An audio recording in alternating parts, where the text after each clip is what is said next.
So today we have with us Pastor Curt Seefeldt, and he is from, let me get my notes here. He's the director of church relations at the Lutheran Home in Belle Plaine, Minnesota.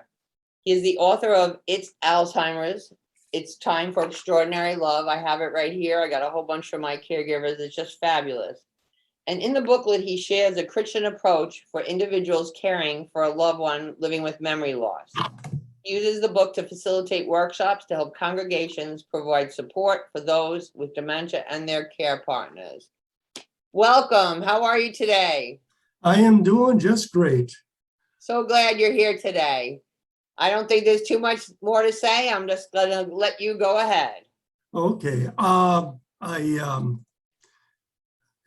I've got a PowerPoint, but I think I'm just going to chat today, if that's okay with you. That's fine. All right.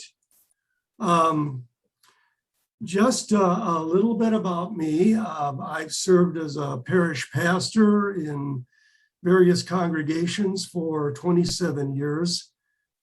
Since 2006, I've been working with the Lutheran Home Association. We are in beautiful Belle Plaine, Minnesota, with some facilities in a couple of locations in Minnesota, as well as some in Wisconsin. And I've been working partly as a fundraiser for the organization, but also I have sort of a passion for working with people with Alzheimer's and dementia. And so that's kind of where this is all started from. The booklet that Linda pointed out is one that I wrote back in 2011. My organization has been generous to publish it and provide it to people without cost. We use it in our care facilities as a support for our families. And then we also, I've given out thousands of them at various presentations that I've been able to perform. Linda, you are in what part of Florida? Tampa Bay area? Tampa Bay area. It's a beautiful part of the country. Sure is. I especially love it in January when Minnesota, we are looking at maybe -20, -30 some days. And so I always make it a point to getting down to Florida for some presentations. And I'm scheduling one for the weekend of the 22nd, 23rd of January at a Lutheran church in Oxford, Florida, right over there by the Villages. Uh-huh. And then I'll be working with a lady that does an individual Bible study down in the Fort Myers area. And I think that's going to be the 1st of February. So if anybody is interested in coming to one of these presentations, just send me an email. I've got that email address at the, well, let's see, I'm not doing the PowerPoint. I'll put the PowerPoint up here as we get going a little bit. Okay. What I'm focusing on is really how faith communities can really support the care partners and the people affected with the disease.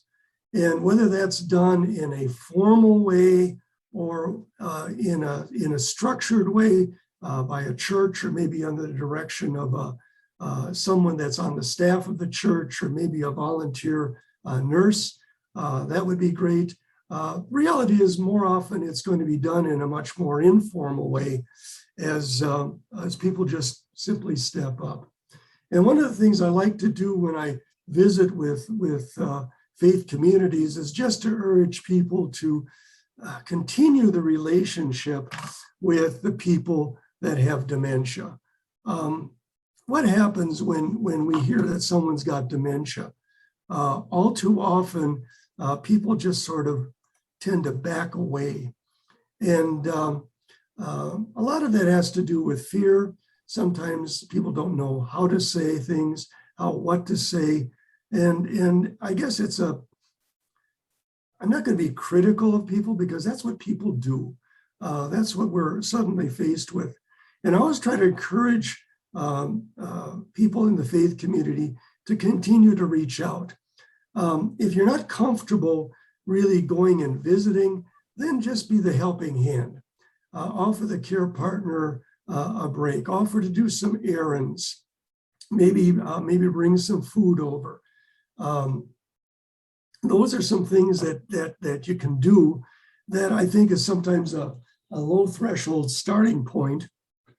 And I hope that it actually then leads to actual visits with people with dementia. Now, this is always a difficult area because sometimes the care partner is the one that may be actually standing in the way of visiting that person with dementia. I've seen situations where maybe there's some stigma that they feel, or they're ashamed. Maybe they're dealing with a behavior that is frustrating to them. And it's important to kind of break through that barrier. And I think you almost have to expect it. So sometimes it's just helpful, in my view, is just to maybe drop over, drop something off that you think the care partner would like, or the individual with dementia would like, and just show your concern. Don't wait to be asked. I mean, how many times have people said, well, if you ever need anything from me, just give me a call. Yeah. I don't think that's the best way, because we all know that some people say that and then they really don't want you to call. So how do you want to respond to that? You can really let yourself, let it be known that you're really going to be there and you're going to stand by your friends or your relatives just by showing up. Once you get used to visiting, it can become a real joy. It can become the highlight of your week. And if you finally are in a position where everybody is comfortable with it, you can actually offer that caregiver, give them a little bit of respite. If you could say, I'm going to stay here with your husband. He usually takes a nap. If he wakes up, he knows me, and I'll tell him that you'll be right back. You take a break. You go out with some friends and have lunch. You go out and do some shopping. You do whatever it is you want to do and get out of the house, and let me cover for you. And that is a gift that you can't measure. It's invaluable as to what you can provide. And I think that's something that we all can start to work at. The other thing that you've probably had people covering this, but I always like it when I do the presentations, is just to give people a little bit of background when it comes to doing the visits. I usually suggest that you come with a plan, come with a story to read, come with some pictures to look at, come with an object to talk about. Let's say this person is a fishing buddy of yours. Well, bring the picture along, maybe bring the fishing lure along that you caught that big fish on, and be ready to talk about a story, and come with a plan. And that's because I think so often when we visit with people who don't have dementia, we will sit back, we'll ask questions, we'll listen to responses, and we'll get this back and forth dialogue going. But one of the first things that affects people with dementia is this ability to carry on a conversation. And so I think you want to be prepared to come and do a monologue if you have to. Now, you may find that you don't have to. So just be ready to change your plan. Many times we've come up with, I think of a football team, they come into it with a game plan, and then after the second play from scrimmage, the quarterback gets hurt. Well, the whole plan is out the window, and you're going from, point A to point B. So you change and you roll with it. And you often find yourself in a better situation than what you actually had planned. Even when people don't know what to say, I still say come. If someone doesn't want you there, they will let you know. But more often than not, they're going to be just happy that you're there. And if you don't know what to say, just stay there in silence. I talk about giving the present of presence. The idea of just being there and letting that person know that you're caring. The other thing that happens when we're there is all of a sudden ideas start to come to us that we wouldn't have had we stayed at home. And so there's going to be things that suggest themselves, and then just go with that. When I visit with folks, I always like to try to tap into long-term memory. And so we know that with dementia, most dementias, they first show themselves with the short-term memory loss. But if we can tap into things that we can, what we have in common from years back, that's often the thing we can do. And then sometimes if you start with, I was just thinking about the time that we shared Christmas together, and we went down to Florida, we had a great time. And sometimes a person is going to just jump in and start telling the story. And that's what you want, especially if it's a story that's got a wonderful, happy ending. That's what you're trying to do. The other nice thing about tapping into those memories and reminding people of them, I always think that memory, we need to rehearse them or reintroduce them into our mind.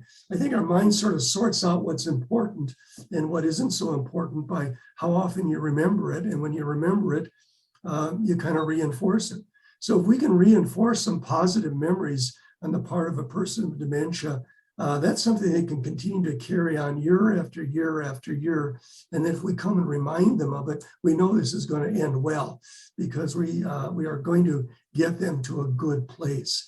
Often too is to say, can I share what I was thinking? Or can you, if you don't know what to say, just come and read a book.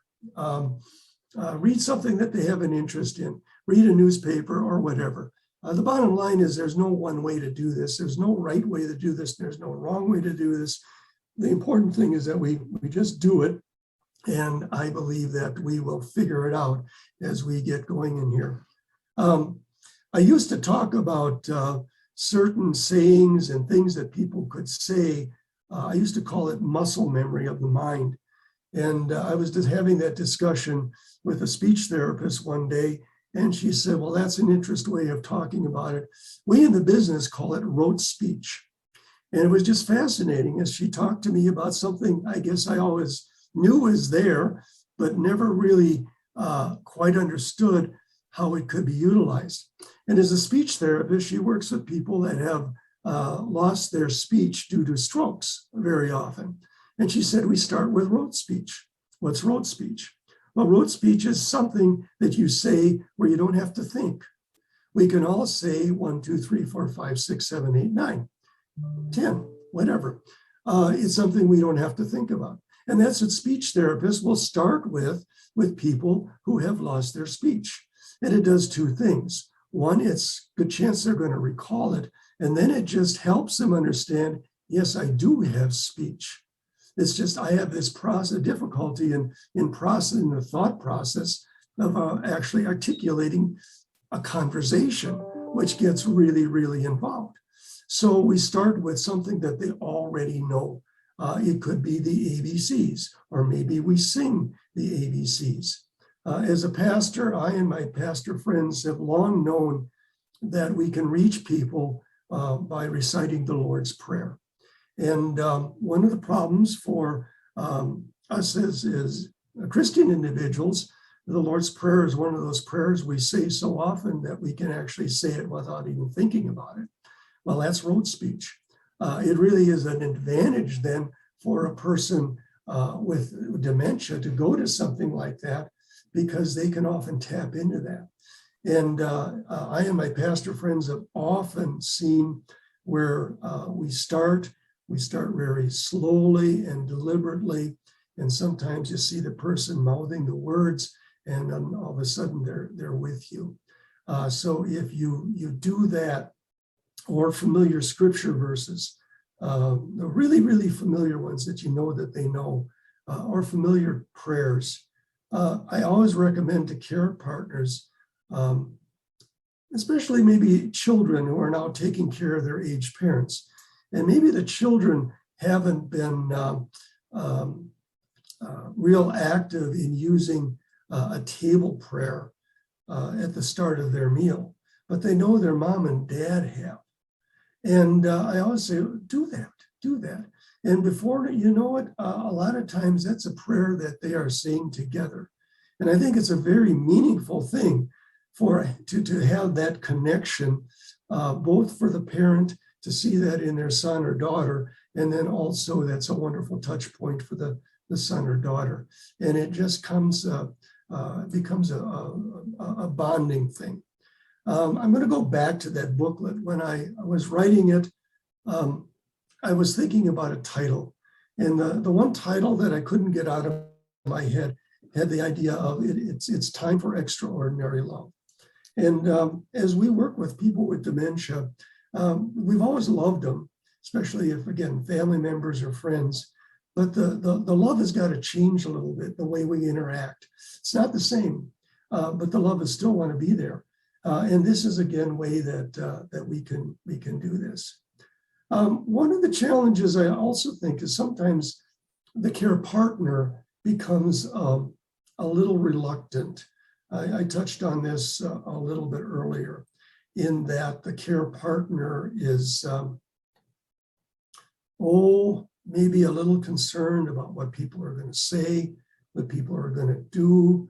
There's these things we call behaviors. Maybe there's some words that are being said that are kind of uncharacteristic of an individual. They may be lost, in some cases, lost their filter a little bit.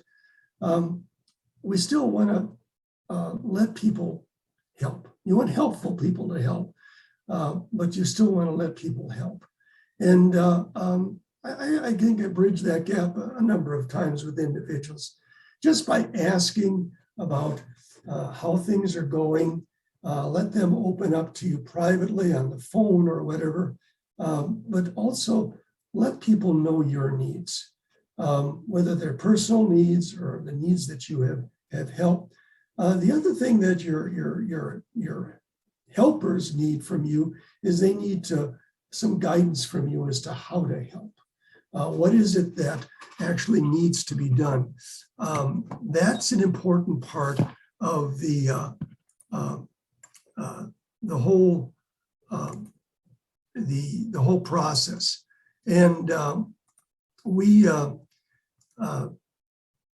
that way you can give them some guidance, and you can really help make yourself available to them, because there's sometimes a hurdle in working with something you haven't worked with. It's just human nature. It's not that people are afraid of dementia. Some people are. Maybe they're afraid of what's going to happen to their own selves. But the bottom line is we need to break through those hurdles and those barriers, and then we can all learn together. Just the wonderful presentations that you're doing here, Linda, is just a testimony to how people who are involved in care can learn from other people who are involved in care. And nobody comes into this knowing everything. Although, again, a lot of times there are people that come in and say, I just have to do this. When I wrote the booklet, I personally have not had a direct family member that dealt with a lot of dementia. The dementia that I had in my family was my father. He had Parkinson's disease. And in the later stages of Parkinson's, you can sometimes see some types of dementia. With my dad, his dementia was just that everything slowed down for him.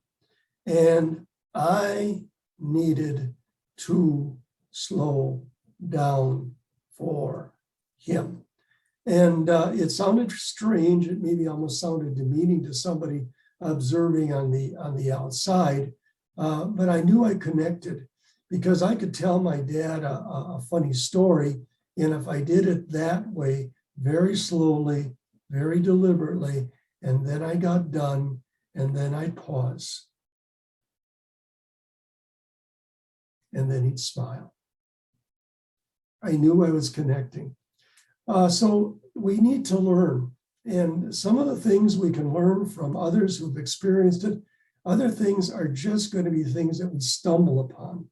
The important thing is that we stumble on something that works. We want to make sure we don't forget it. We want that to be something we can go back to again and again, because chances are, if it works one time, it's going to work again and again. And that's the thing that we're often after there. I'm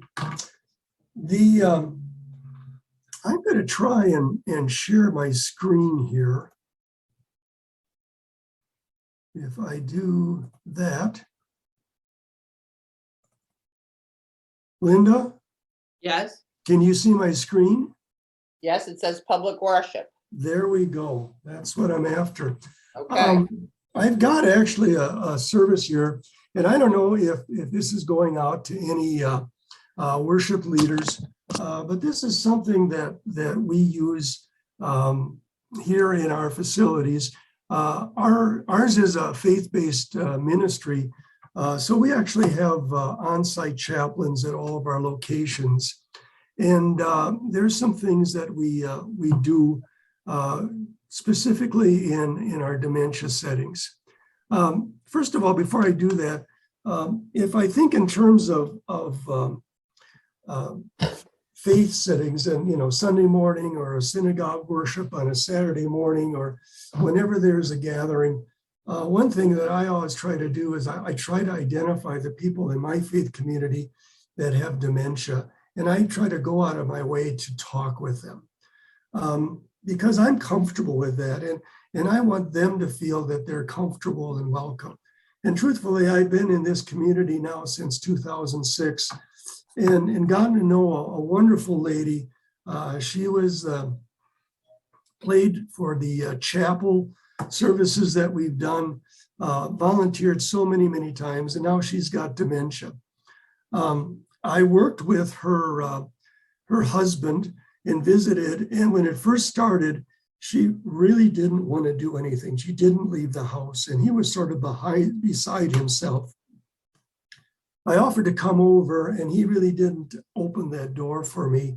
But then a close friend of theirs passed away, and I was at the funeral, and I just made up a point to talk with her. And actually, I wasn't the only one. It was so natural for people to go up to talk with her, and she suddenly felt at ease. And I think a lot of the fears that she had about getting out in public and meeting people, they evaporated. And maybe some of the fears that her husband had about getting out and meeting people, they evaporated. And lo and behold, we had another funeral. We got a pretty old congregation up here, and she shows up again. And it's just so good to see her. Well, now then she shows up for a Sunday service. And here the other day, her husband is the choir director, and she always accompanied the little choir that he leads. And here he had her back there at the piano in the front of the church playing away. And she says, I'm having a hard time seeing. So she's playing from memory. And she tells me that she's dropping notes, but I wouldn't know the difference. So, we keep doing that whole important thing of making people feel welcome if they are bold enough to venture out. And if we can break through that early on, hey, that's probably going to continue for years and years, even as the dementia gets worse, that people know that they're welcome. And they may not always remember our names and maybe not even remember all the faces. But Linda, I don't know about you. I'm going to be 70 next summer, and I don't always remember the names, and I don't always remember the faces. But it shouldn't stop us. It takes a community. It takes a group of people, and that's what's important. I'm going to pause. Any thoughts that you have, Linda, or anybody online that has something they'd like to ask or discuss? let me see what questions we have here. Trying to get the mouse to go where it's supposed to. Whoops.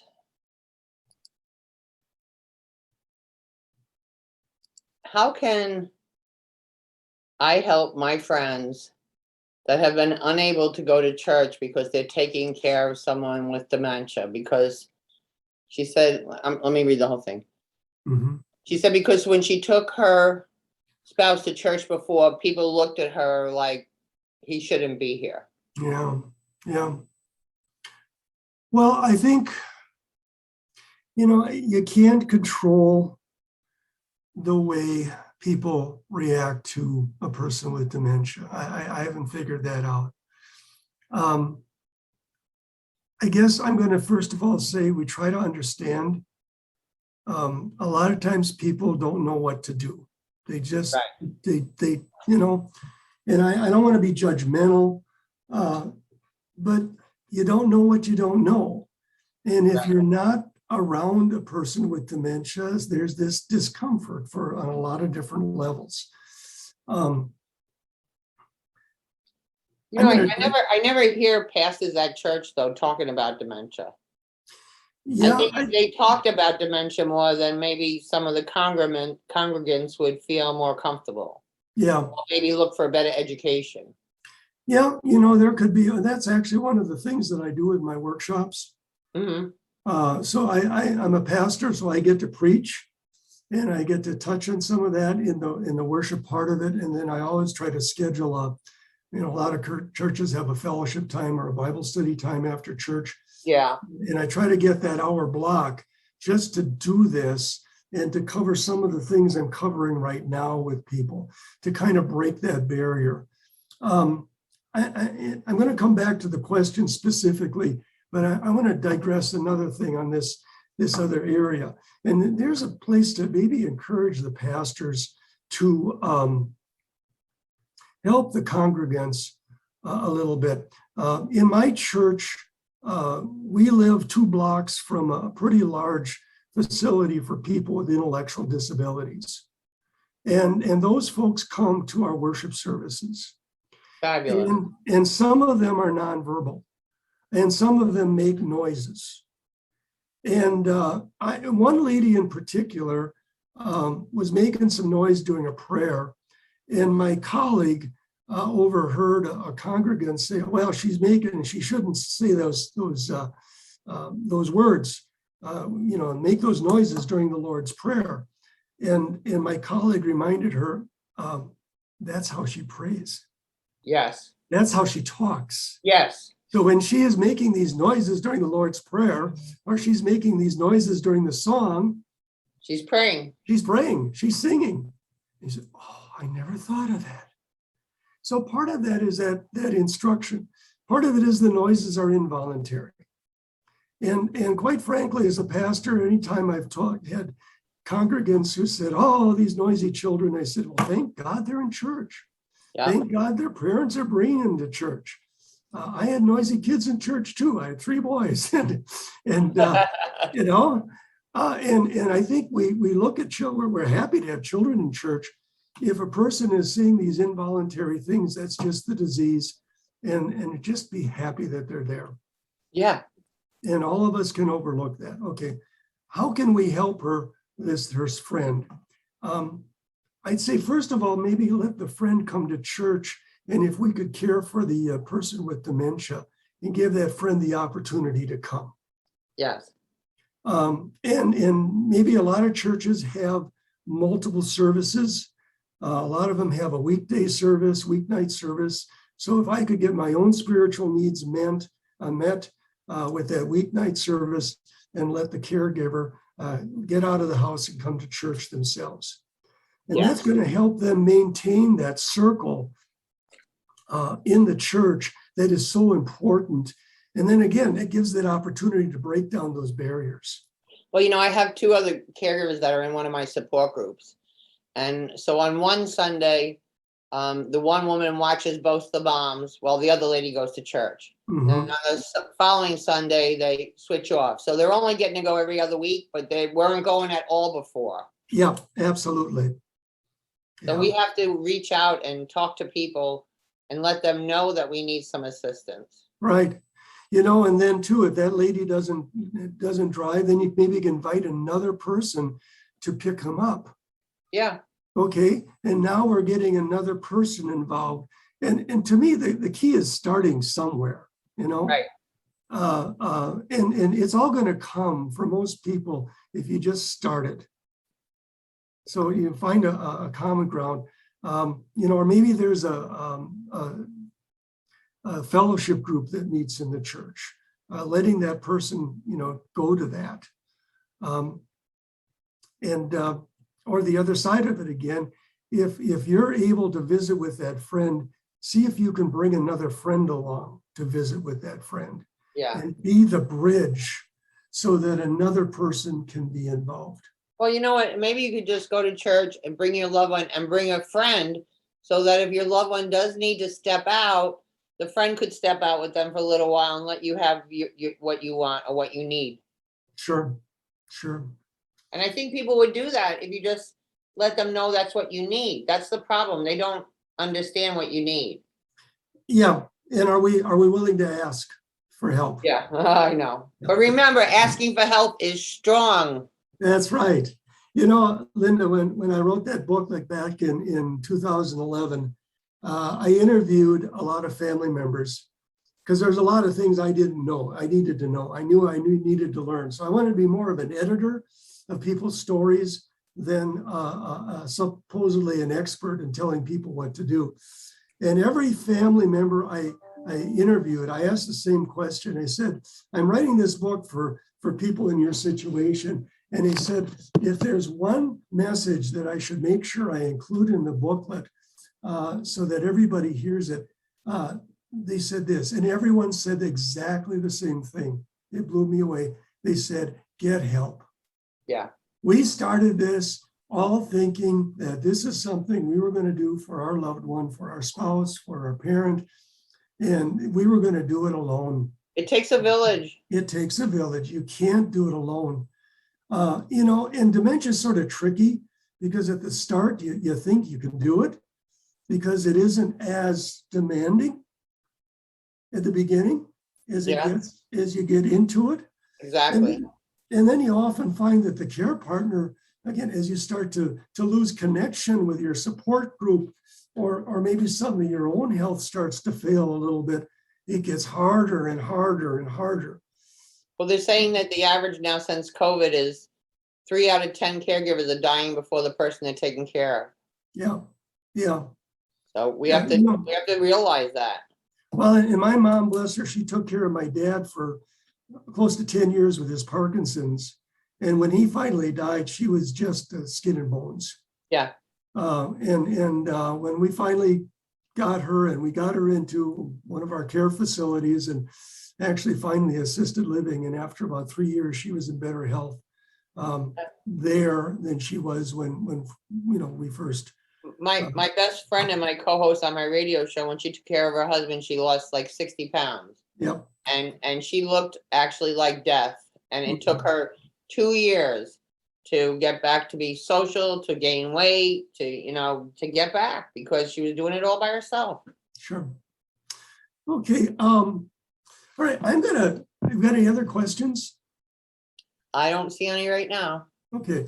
I'm going to go and try and go through this PowerPoint here. And what I have is a worship service. Okay. And the reason I want to put this on this video is I'd like people to be able to refer to it and look at it. And it's something maybe you could share with worship leaders. Or if you're inclined to go into a worship facility, you're welcome to use this service. Get in touch with me. I can give you the whole PowerPoint as a download. We actually have it on our website, and that's fabulous. We can use this now. Okay, there we go.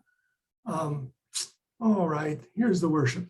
We call it Worship at the Cross. Again, we're a Christian group, and we use the same format every single time. It's a challenge for people with dementia to learn new things. Right. But it's just a challenge. It's not impossible.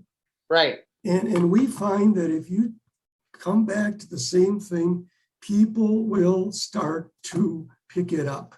And maybe they don't respond right away, but it's just neat when you do this for 6 months and all of a sudden they say, thank you, chaplain, for your devotion. And I love it when you got all the the caregivers, and they say, what, does she talk? Yeah. She talks, but you can do it. And that's an important part of it. So we use a standard format.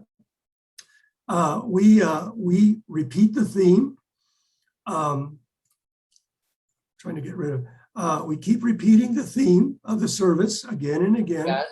We use pictures, and quite frankly, yeah, to identify where we are going with the worship. There's 7 elements of this worship service. We use standardized worship responses because we're trying to encourage response. Yes. Without making it an embarrassing thing. It's totally on their terms. Right. And then we use familiar hymns. We love hymns with refrains. Especially. Yeah, and sometimes people go to old children's songs, and they, because, well, people, it's their second childhood. Don't do that. It's not their second childhood. The reason it works is not because it's a childhood song, but because of the repetition. Yeah. Yeah, and it gives people the opportunity to form a word and a phrase, and you get back to that rote speech. Yes. So if you use a song that's got a refrain in it, maybe the first verse, they just know what's happening. The second verse, they're starting to think about it. The third verse, all of a sudden they're joining in.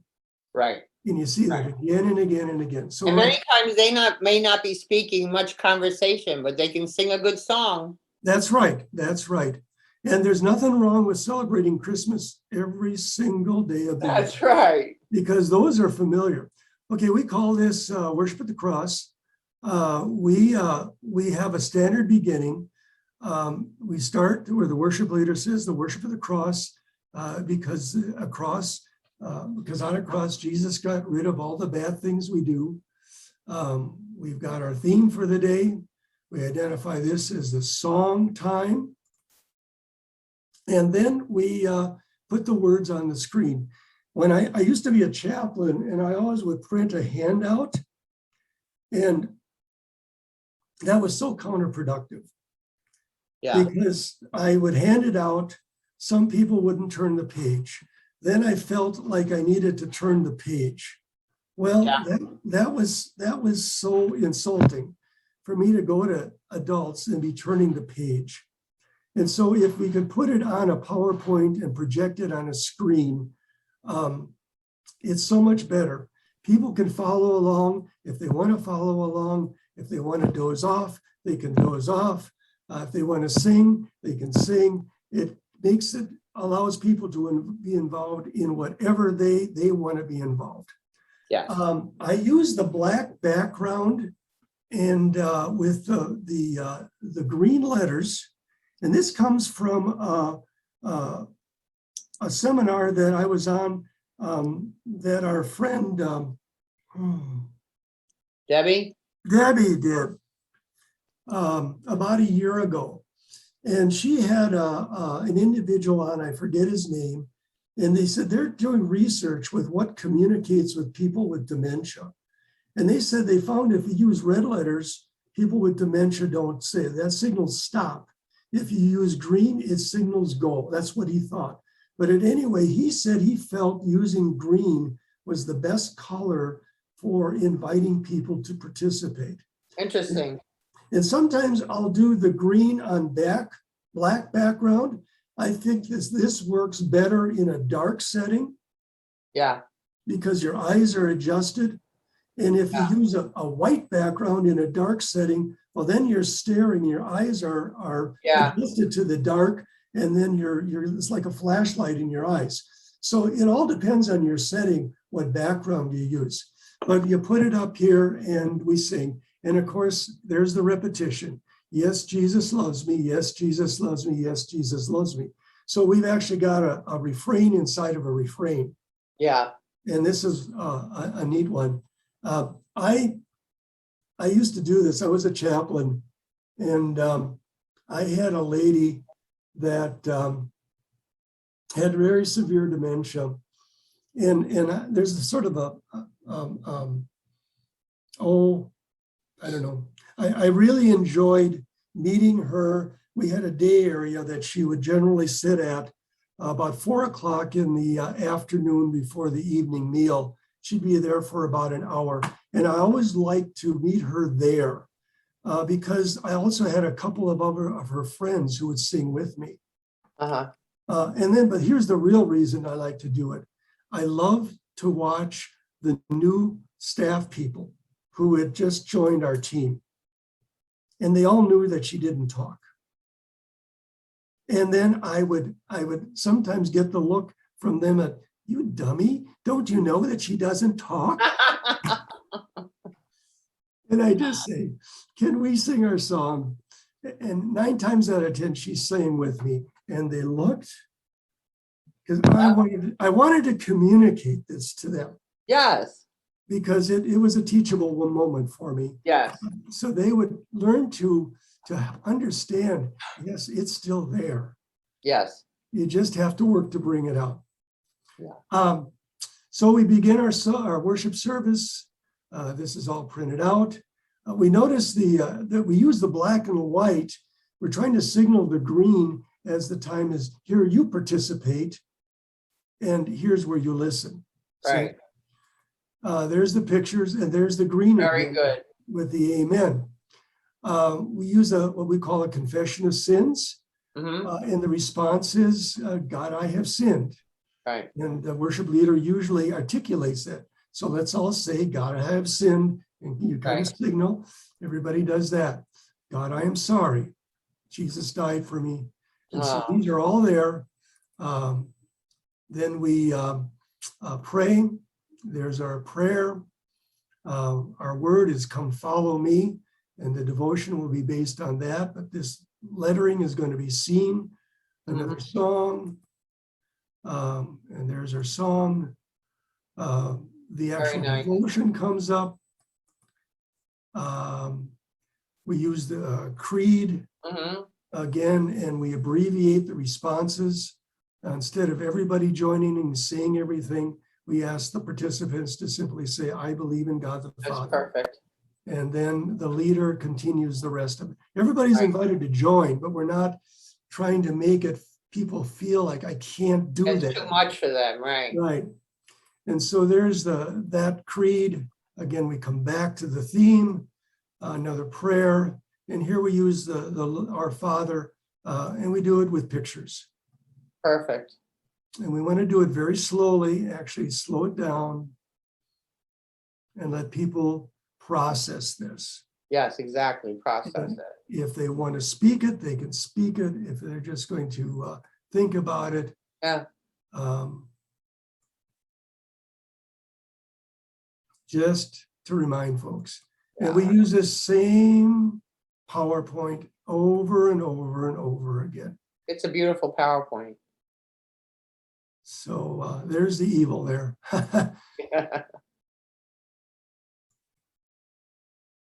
And the glory forever and ever. Amen. Yeah. And then we close it. And that's that service. Here's my contact information. If anybody would like to order the booklet. Perfect. Or would like to download that service, we make it available to anybody who's interested in. Thank you so much. Thank you for being here, my friend. I really appreciate you. And I think a lot of people really got a lot out of this. Well, I appreciate the opportunity. Thanks so much. We'll chat further. All right, take care. Bye now. Have a delicious day. God bless. God bless. So here we are, end of day 2. I just had somebody send me a message and asked about this card that I have. So this is my business card. And on the back of the card, it says, the person I am with has Alzheimer's or dementia, which makes it difficult for them to find the right words and understand what has been said. Thank you for your patience. If anybody wants any of these cards, if you just email me at lindaburhans@aol.com, I will send you these cards. I send them out regularly to people, and the responses are unbelievable. One woman said to me, Linda, a couple of weeks ago, I took my aunt shopping, and she walked out of the store with 2 bracelets and didn't pay for them.